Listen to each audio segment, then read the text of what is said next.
నమస్తే అండి. నేను వాణి. నా ఛానల్ ఫస్ట్ టైం చూస్తుంటే ప్లీజ్ లైక్ చేసి, షేర్ చేయండి, సబ్స్క్రైబ్ చేసుకోండి. మూగ ప్రేమ పార్ట్ 8. వంటింట్లో కింద కూర్చొని ఉన్న ధరణి మోకాళ్ళ మధ్య తలదాచుకొని, రెండు చేతులు మోకాళ్ళ చుట్టూ పెనవేసుకొని, వెక్కి వెక్కి ఏడుస్తూ ఆ శబ్దం పైకి రాకుండా అణిచిపెట్టడానికి విశ్వ ప్రయత్నం చేస్తుంది. తనకు తెలియకుండానే లోపలికి వచ్చేసి ధరణి దగ్గరగా నిలబడ్డాడు అతను.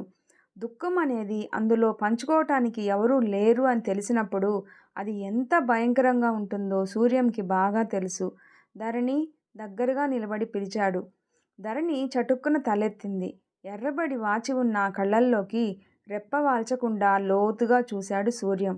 సూర్యంని అంత దగ్గరగా చూసిన ధరణికి క్షణంసేపు ఏం చేయాలో తెలియలేదు. తన కళ్ళని తనే నమ్మలేనట్టు వెర్రిగా చూసింది. మళ్ళీ వెంటనే తప్పు చేసిన దానిలా తలదించేసుకుంది. సూర్యం మోకాళ్ళ మీద కూర్చొని ధరణి తల మీద చేయి వేస్తూ అన్నాడు, ఎందుకు ఏడుస్తున్నావు? తన స్పర్శ తగలటంతోనే ధరణి ఉలిక్కిపడటం అతను గమనించకపోలేదు. ఎంతసేపటికి ఎలాంటి జవాబు రాలేదు. నా నుంచి నీకేదైనా భరించరాని కష్టం కలుగుతుందా? ధరణి లేదు అన్నట్లు తలూపింది. సూర్యం వంటింట్లో నలుమూలలా కలయి చూశాడు. అంతా నీటుగా సర్ది ఉంది. గిన్నెలు, ప్లేట్లు, చెంచాలు అన్నీ ఏవి ఎక్కడ ఉండాలో అక్కడ ఉన్నాయి. ఇంట్లో నలుగురు నౌకర్లు ఉండి గీత బతికి ఉన్నప్పుడు కూడా ఇల్లు ఏనాడు ఇంత శుభ్రంగా ఉండేదే కాదు.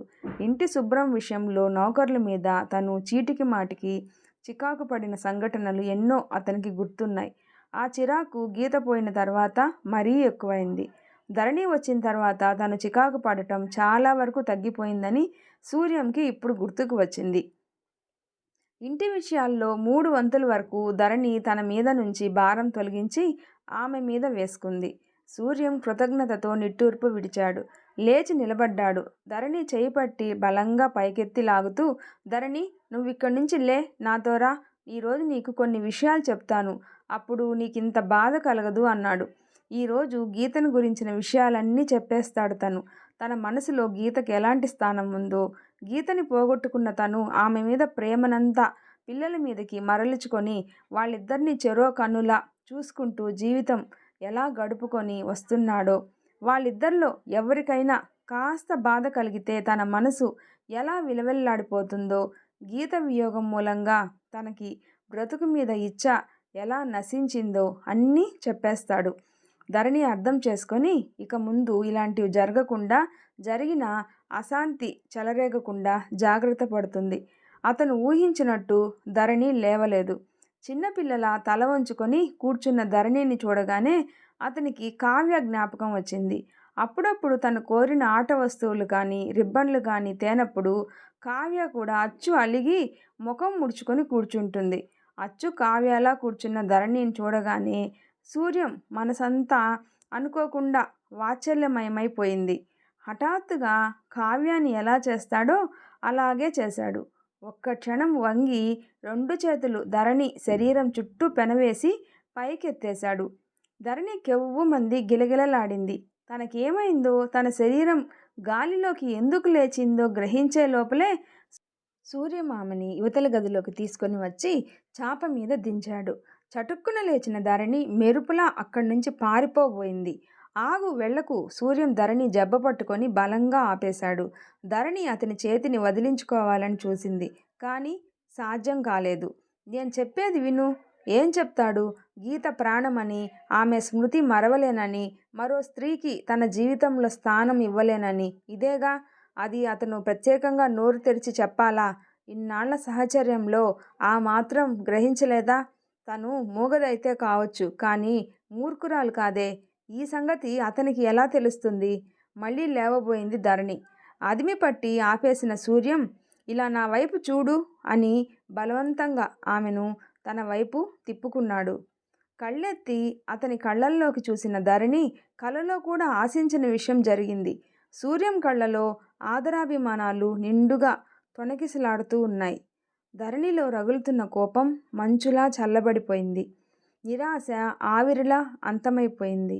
అతని చూపుల్లో కరిగిపోయినట్టయిన తను హఠాత్తుగా 2 చేతుల్లో ముఖం దాచుకొని వెక్కి వెక్కి ఏడవసాగింది. ఆ అమాయక హృదయంలో 1000 భావాలు ఉవ్వెత్తున కెరటాల్లా లేచి పడుతున్నాయి. మీరు గీతని మరవద్దు. మీ గతం నా కోసం మర్చిపోవద్దు. జీవితంలో ఏ మూలగానైనా సరే నాకు కాస్త చోటివ్వండి. కొంచెం ఆప్యాయత పంచండి. మీరు నావారు కాకపోయినా నాకు పర్వాలేదు. నన్ను మీ దాన్ని చేసుకోండి. భారీగా చూడకపోయినా మిమ్మల్ని ఆరాధించే భక్తురాల్లా, మీ మంచిని కాంక్షించే మిత్రురాల్లా నన్ను స్వీకరించండి. నాకేమైందో నాకే తెలియటం లేదు. మీరు పంచుకోని జీవితం నాకు శూన్యంగా, నిరాశామయంగా అనిపిస్తుంది. అలా ఎన్నెన్నో మాటలు లోలోపల కొట్టుమిట్టాడుతూ ఉన్నాయి. ఏ ఒక్కటి పైకి చెప్పే శక్తి లేదు. భగవాన్, నన్నెందుకు మాటలు రాని దాన్ని చేశావు? నేనేం పాపం చేశాను? రోదిస్తున్న ధరణి తలని సూర్యం దగ్గరకు లాక్కొని గుండెల్లో హత్తుకున్నాడు. అతని చెయ్యి చాలాసేపు బుజ్జగిస్తున్నట్లుగా, ధైర్యం చెప్తున్నట్లుగా ధరణి నుదురుని, చెంపల్ని నిమురుతూ జుట్టుని సవరిస్తూ ఉండిపోయింది. కొద్దిసేపు అయ్యేసరికి 3 సంవత్సరాల నుంచి కఠోరమైన బ్రహ్మచర్యం అవలంబిస్తున్న సూర్యం శరీరం స్త్రీ స్పర్శ తగలగానే నరవాసన తగిలిన పులిలా ఆవురావురుమంది. ఒక్క నిమిషం సర్వం మరిచి వయసుకు బానిస అయిన అతను ధరణిని కోర్కెలతో గుండెలకి అదుముకున్నాడు. ఆ రాత్రి నిజమైన భార్యాభర్తలు అయ్యారు వాళ్ళిద్దరూ. మర్నాడు ధరణి లేచేసరికి చాలా పొద్దెక్కింది. కిటికీలో నుంచి ఎండ వచ్చి మీద పడుతుంటే కంగారుగా లేచి కూర్చుంది. చాప మీద ఎర్రటి గాజులు, పగిలిన ముక్కలు కనిపించాయి. రాత్రి జరిగిన పాత సంఘటన సాక్షిభూతంగా కుడి చెయ్యి బోసిగా కనిపించింది. తుళ్ళిపడిన ధరణి బెదిరిన దానిలా గాజు ముక్కల వైపు చూసింది. ఆమె బుగ్గలు కెంపులైనాయి. అయితే రాత్రి జరిగింది యథార్థమేనా, కల కాదా?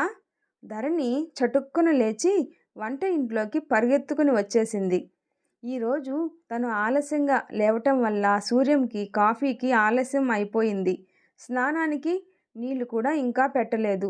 వంట ఇంట్లో చకచకా పనిచేస్తున్న ధరణికి చెవులు 2 సూర్యం అలికిడి కోసం ఎదురు చూడసాగాయి. అరగంట గడిచింది. గంట అయింది. అతని సవ్వడే వినరాలేదు. ఇంకా నిద్ర లేవలేదా అన్న అనుమానం వచ్చింది. ప్రాణమంతా బిగబట్టుకొని, సంకోచం వదిలించుకొని, సిగ్గును అణిచిపెట్టి రోజులా సహజంగా ఉండాలని విశ్వ ప్రయత్నం చేస్తూ ధరణి అతి మెల్లగా అడుగులో అడుగు వేసుకుంటూ వచ్చి ముందు గదిలోకి తొంగి చూసింది. పక్క మీద సూర్యం లేడు. కుర్చీలో కూడా లేడు. మరి ఏమైనట్టు? ధరణి కళ్ళు గదిలో చెప్పులు ఉండే చోటికి మళ్ళాయి. అక్కడ అతని బూట్లు లేవు. అంతేకాదు, వీధి తలుపు దగ్గరికి వేసి ఉంది. ధరణి నిట్టూర్పు విడిచింది. సూర్యం నిద్రలేచి తను గాఢ నిద్రలో ఉండటం చూసి లేపటం ఎందుకులే అని బట్టలేసుకొని వెళ్ళిపోయాడన్నమాట. అప్పుడే నిద్రలేచి బయటికి వస్తున్న చింటూ కళ్ళు నులుముకుంటూ పిన్ని అని పిలిచాడు. ధరణి చప్పున వెళ్ళి వాణ్ణి ఎత్తుకుంది. అప్రయత్నంగా గుండెలకి హత్తుకుంది. ఈరోజు ధరణికి స్వర్గ ద్వారాలు తెరిచినట్లుగా ఉన్నాయి. కావ్య కూడా లేచింది. మొన్న అనవసరంగా అబద్ధాలు చెప్పి సూర్యం మనసులో అపార్థం కల్పించింది అనే కోపం హఠాత్తుగా మాయమైంది. ఈరోజు ఈ బిడ్డలిద్దరూ ధరణికి తన స్వంత రక్తంగానే కనిపిస్తున్నారు. సూర్యం మనసు గీతకు అంకితం అవని పర్వాలేదు. ఈ చిన్న పిల్లలిద్దరితో పాటు తనకి కూడా అందులో కాస్త స్థానం ఇస్తే అంతే చాలు. అంతకంటే ఇంకేం అవసరం లేదు. ఆ రోజంతా ధరణి మనసంతా పురివిప్పిన అడవి నెమలిలా నాట్యం చేస్తూనే ఉంది. 12 గంటలకే వంట ముగించుకొని ఇల్లంతా చక్కగా సర్ది సూర్యం కోసం ఎదురు చూడసాగింది ధరణి. ఈరోజు అతను రాగానే వంగి అతని కాళ్ళకి నమస్కరిస్తుంది తను. ఏమిటిది, ఎందుకు అని ఆశ్చర్యంగా అడుగుతాడు. తను కృతజ్ఞత నిండిన కళ్ళని ఎత్తి అతని వైపు చూస్తుంది. ఆ ఒక్క చూపుతో అతను తన హృదయం చదివేసేయగలడు. సూర్యం తెలివిగలవాడు, సూక్ష్మగ్రాహి, ఏదైనా ఇట్టే గ్రహించగలడు. కానీ ధరణి ఆలోచనలన్నీ వృధా అయినాయి. మధ్యాహ్నం భోజనానికి అతను ఇంటికే రాలేదు. తొందర పని మీద ఉండిపోయి రాలేదని సరిపెట్టుకున్న ధరణికి సాయంత్రం అవుతుంటే అతన్ని చూడబోతూ ఉన్నాను అనే ఆనందం అధికమైందే తప్ప తక్కువ కాలేదు. రాత్రి బాగా పొద్దుపోయిన తర్వాత వచ్చాడు. అతని కోసం చూసి చూసి అలసిపోయిన ధరణికి అప్పుడప్పుడే నిద్ర రాసాగింది. ఎవరో తలుపు తట్టిన శబ్దం వినిపించటంతో గబాలను లేచి ఒక్క ఉదుటున తలుపు తెరిచింది. ఎదురుగా సూర్యం నిలబడి ఉన్నాడు. వీధి దీపం అతని మీద పడుతూ ఉండటం వల్ల అతని ముఖ కవళికలు స్పష్టంగా కనిపిస్తున్నాయి. ముఖం కమిలిపోయినట్టుగా ఉంది. కళ్ళు లోపలికి గుంజుకుపోయినాయి. జుట్టు రేగిపోయింది. బట్టలు నలిగిపోయాయి. మనిషి నిటారుగా నిలబడటానికి శక్తి లేని వాడిలా గోడకి ఆనుకుని నిలబడ్డాడు. ఉదయం నుంచి కలల అలల మీద పూల నావలా తేలిపోతున్న ధరణి హఠాత్తుగా ఒక్కసారిగా వాస్తవంలోకి వచ్చింది. ధరణి అతని కంఠం బొంగురుగా భారంగా ఉంది. మాట ముద్దుగా మొద్దుగా ఉంది. రెండు చేతులు జోడించి నమస్కరిస్తూ, నన్ను నన్ను క్షమించు. రాత్రి రాత్రి పశువులా ప్రవర్తించాను. మాట పూర్తి చేయలేక చేస్తున్నట్టుగా ఓ వేలు ఆకాశం వైపు చూపించి, పైనున్న గీతకి కింద ఉన్న నీకు ఇద్దరికీ అన్యాయం చేశాను అన్నాడు. ధరణి వెనక్కి తగ్గి వెర్రిదానిలాగా చూస్తూ నిలబడింది. సూర్యం కొద్దిగా తూలుతూ లోపలికి వచ్చాడు.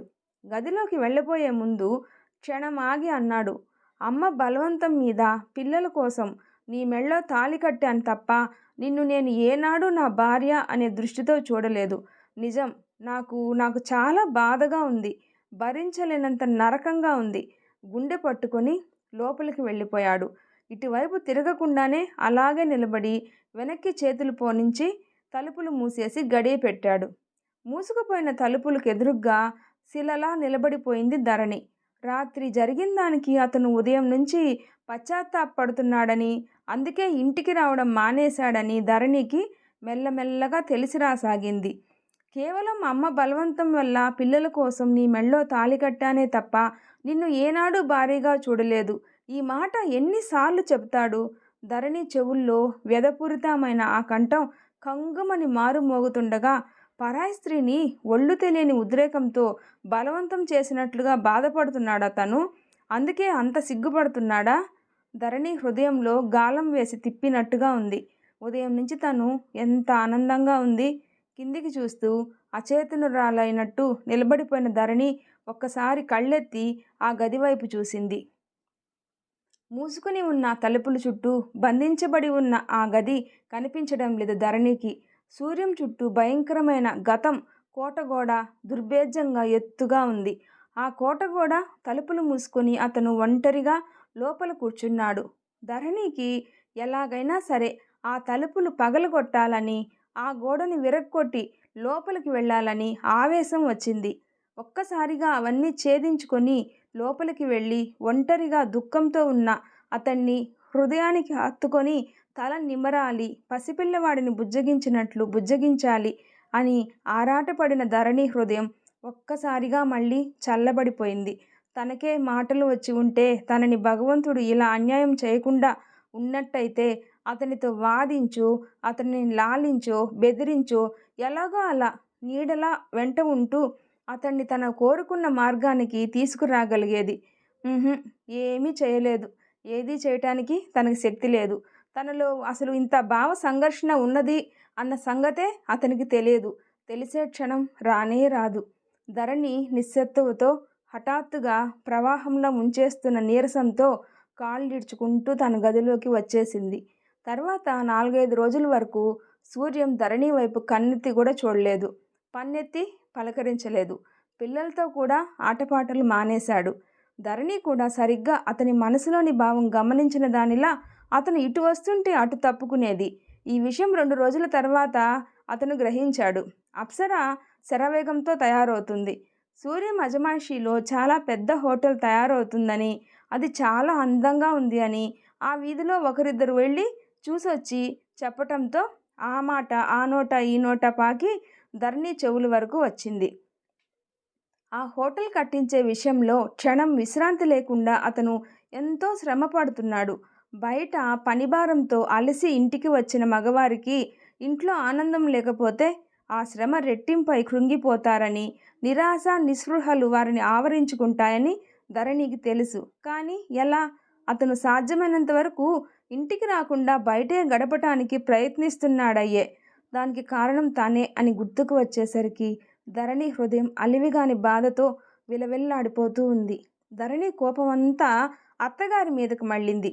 ఇద్దరి మధ్య వారధిలా ఉండే ఆవిడ ఇక్కడే ఉండేటట్టయితే ఇలాంటి పరిస్థితులు ఏర్పడేవే కావు.